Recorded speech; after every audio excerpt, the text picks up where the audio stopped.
So check this out, people. Today I want to talk about the kindness of people here in the Philippines, right? We have kind people everywhere in the world, right? We know that. And there are good people and bad people everywhere.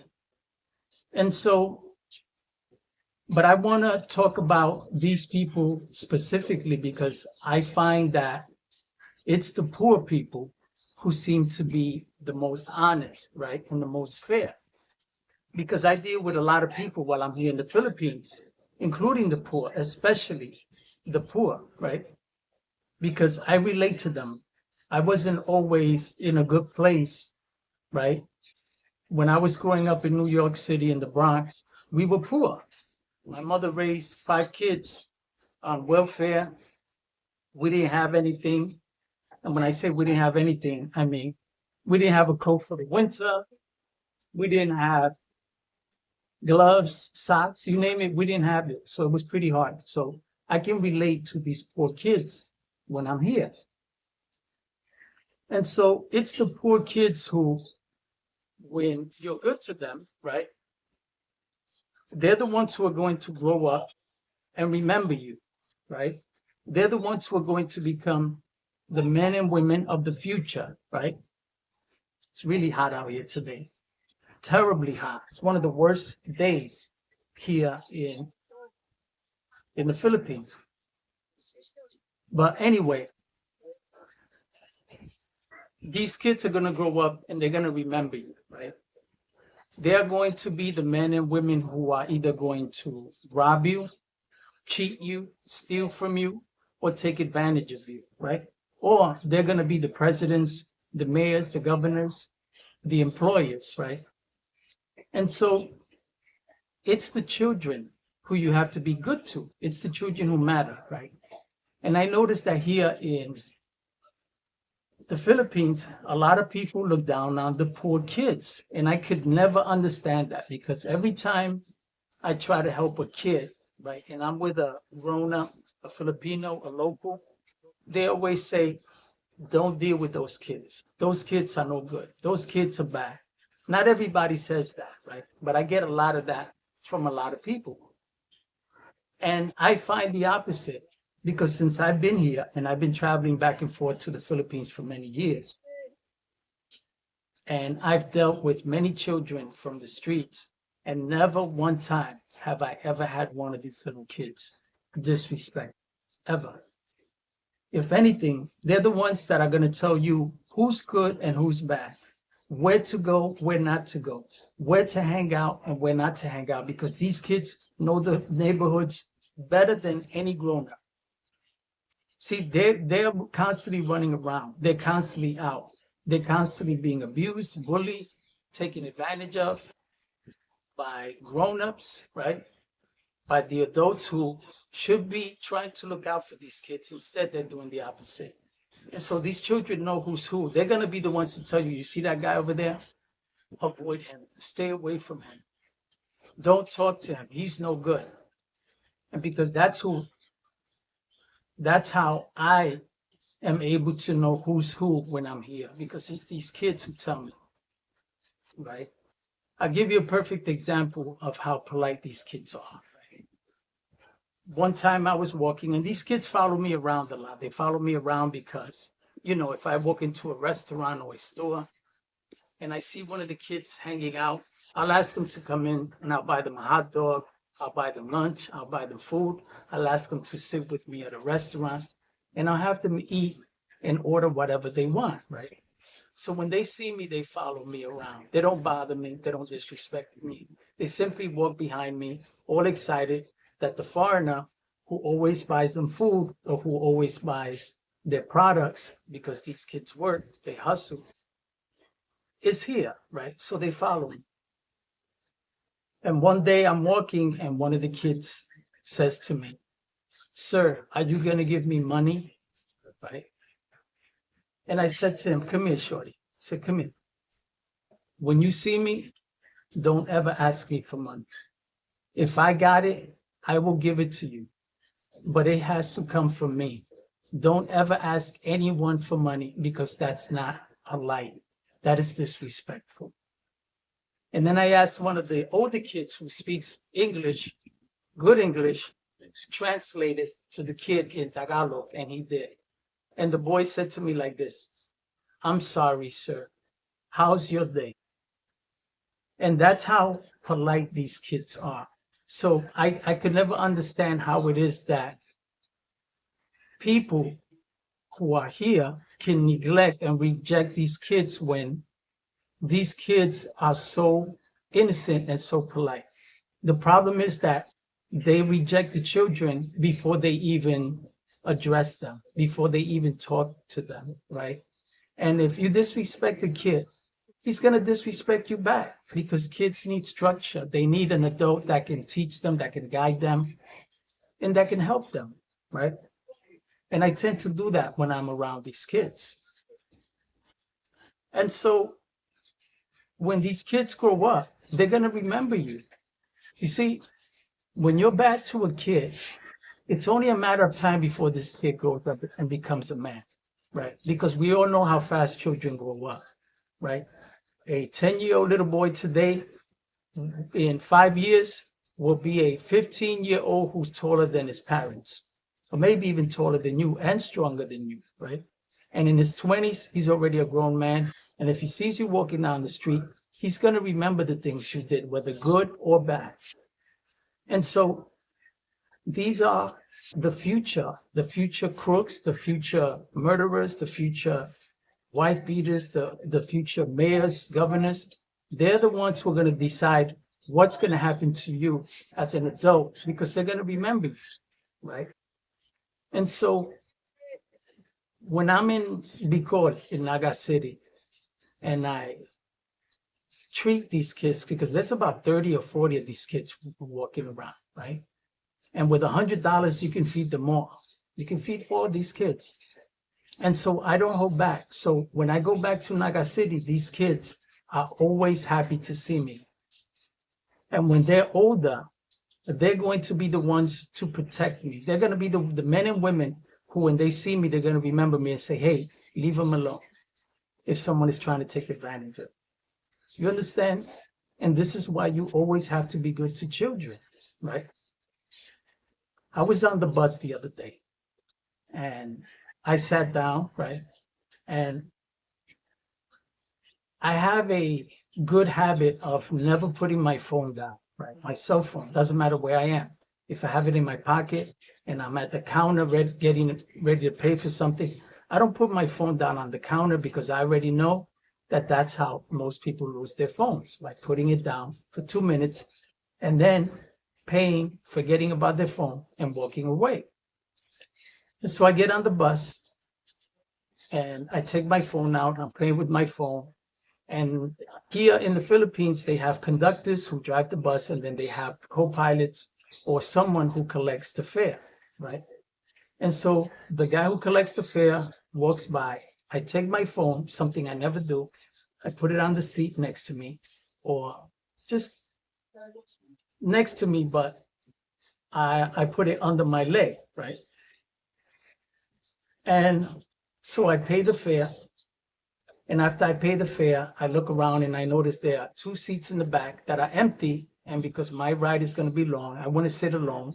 So I get up and I walk to the back. And when I sit down, right, I hear someone say, sir, and he's holding up my phone. He's going like this. And then I realized that, like an idiot, I did something I would never have done, is put my phone down when I'm getting ready to pay for something.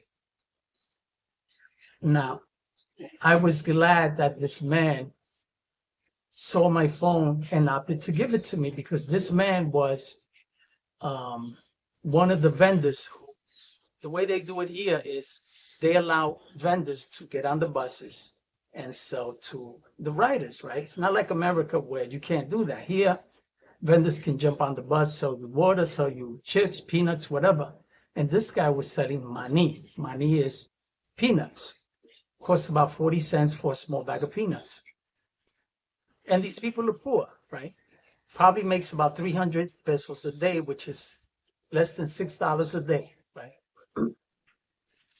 Now, mind you, that when I put the phone down, there were people sitting across me who saw me sitting there because I'm a foreigner. So when you're a foreigner, people tend to stare at you and they look at you a lot, right? After a while, you become used to it. And so, I sit across these people, the people to my left, the people to my right. And when I got up and walked away and left my phone there because they saw when I put it, on the seat next to me, right under my leg. And they saw when I got up, and not one of them said, "Sir, you left your phone." Not one of them. It's always the people you least expect that are always ready to take your stuff or take advantage of you. But the people who you least expect, which are the poor, and you're going to find this out, they're the most kind, they're the most honest, right? And so when he said, "Sir," and he held my phone up and waved it, I was like, oh my God, because if I'd have lost my phone here, I would have lost everything. All my banking in the US is done with my phone. All my banking here is done with my phone. I would have had to buy a new phone, get a new number, the whole mess. It would have cost me a whole bunch of money just to replace everything, right? And so I was grateful that this man, out of everyone on the bus who saw me walk away and leave my phone there, was the only one honest enough to hand me my phone because he could have gotten a lot of money for that phone. And so I got the phone from him and he walked away. I called him over. I said, "Kuya." Kuya means brother. I said, "Kuya." So he came over. I said, let me get one. I decided to buy some peanuts for him, right? And so I put my hand in my pocket looking for extra cash that I could give him as a thank you, right? But I didn't have enough change. I didn't have any change, actually. I just had large bills and 20 pesos, which is what the peanuts cost. So I gave him the 20 pesos for the bag of peanuts and he walks away. And I'm sitting there thinking to myself, this man just handed me my phone that would have cost me hundreds of dollars to replace. That would have cost me a lifetime of headaches trying to get the apps reinstalled on a new phone, a new number, and dealing with the hassle of my banking, which has already been attached to that phone. And what do? I buy 40-cent peanuts from this freaking guy, right? So I look over to see if the guy is still on the bus. I notice he's about getting ready to get off. And I get up, I walk up to him, I say, "Kuya." I walk back to my seat. He says to me, "One more? Another one?" Right? Because he thought I was going to buy some peanuts from him. Put my hand in my pocket. I pull out 1,000 pesos and I hand it to him. I say, "Thank you." And he looks at me shocked, right? Surprised. I said, "Thank you, please. I appreciate it." And so he takes the money, he walks away. And before he gets off, he says, "Salamat." Salamat means thank you. Now, 1,000 pesos for me is not a lot of money. 1,000 pesos is only about $20 here, Philippines. But 1,000 pesos for him is 3 days pay. 3 days pay for him. He could have taken that day off, the next day off, and the day after that off with 1,000 pesos, right? And the reason why I gave him the 1,000 pesos is because I wanted him to understand how much I appreciated his kindness. And that's going to motivate him in the future to always be ready to do good to others, because when you do, you get good things in return. It's just the way it is, whether you like it or not, right? And so I wanted to tell the story, right? Because even though it's simple, even though it's nothing, you're going to find, for those who have never traveled to the Philippines, that it's always the poor who are kind. It's always the poor who are honest. And that's not to say that they're all like this, right? Because we have all kinds of people in all walks of life, who are unfair, cheaters, who are crooks, who are scammers. You're going to find them all. But you're going to find that most of the time, it is the poor who are kind. It is the poor who are fair. It is the poor who are good. They're the ones who truly believe in God and believe in being kind to others. So if you ever travel to the Philippines and you're a foreigner, you're an American, Australian, British, whatever, don't hesitate to be good to these people. And a lot of locals are going to tell you, no, don't help these people. Don't help these people. This is a syndicate. That's bullshit. That's nonsense. You're not going to tell me that these people who live on the streets, 3-year-old little boys, little girls, naked, barefooted, bathing in the rain, because there's nowhere to go. They have nowhere to live. That they choose that life. No one chooses to be that way, to live that way. All right. And so when they tell me not to help these kids, I just ignore it. I tell the kids, come sit, eat, because everybody has to eat. And you're not going to tell me that these kids are working to sell drugs or to buy drugs. They're 6, 7, 8 years old. I don't give adults nothing. If you're an adult and you're in the streets begging for money, you're not going to get it from me. Not unless you're elderly and disabled, right? But if you're a grown man, then you need to figure it out. But if you're a child who, through no fault of your own, were brought into this world and you're naked and you're barefooted and you're dirty and you're hungry, you're not going to tell me that's a syndicate. And you're not going to tell me that these kids ain't got nothing better to do, because they don't. Everybody has to eat, including the poor. And so I've made it my mission while I'm here to do the best I can when I see a child who's hungry.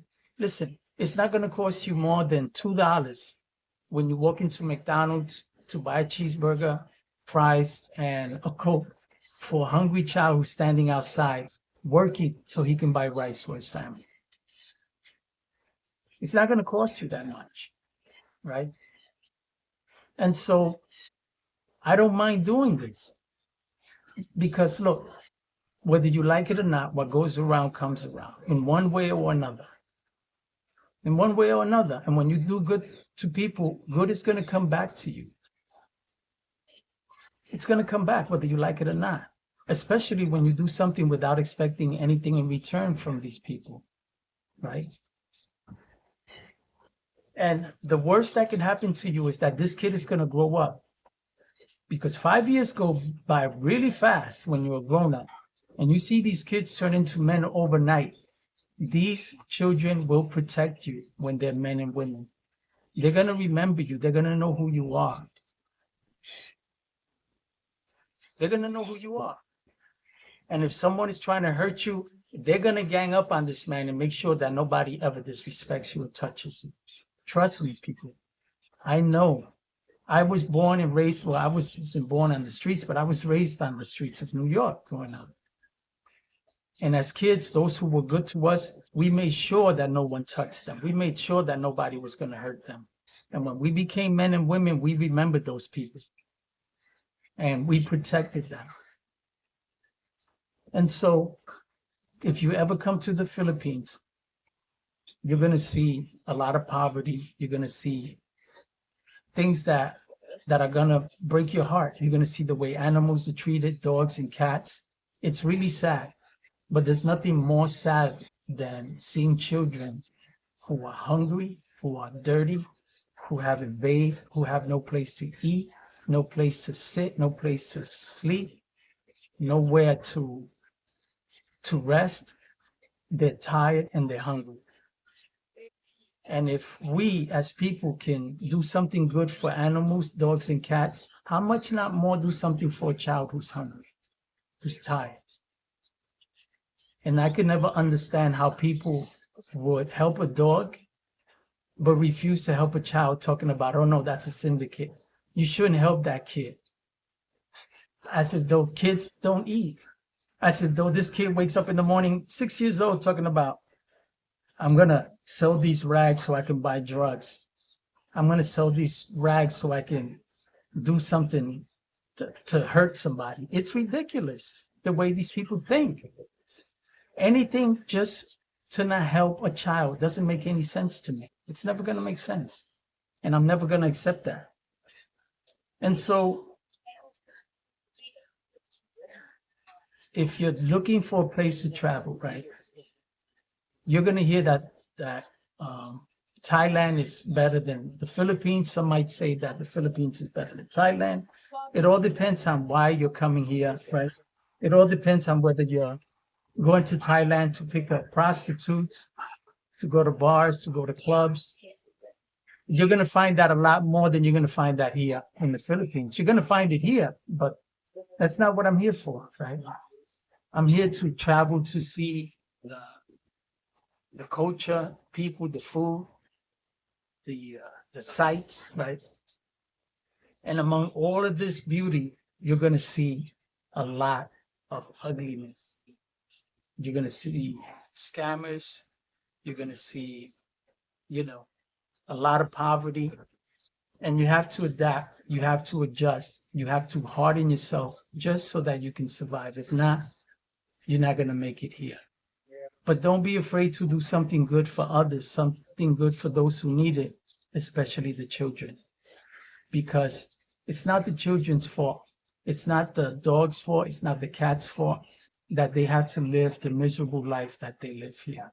But before you help a dog or a cat, remember these children. They're the ones that matter. They're the ones who are going to be there when they're grown men and women. They're the ones who are going to protect you. They will remember you, people. So come to the Philippines. It's a great place to visit. People are amazing, especially the poor, especially the children. All you have to do is know how to talk to these kids. That's all you have to do. These kids don't have anybody to look up to, anybody to teach them, anybody to talk to them. And I'm not afraid to call them over if they're doing something wrong and say, hey, shorty, that's not how you do it. That's not how you do it. And you're going to find that they will respect you, especially if you're good to them. So have a good day, people. Have a good night. And thanks for watching.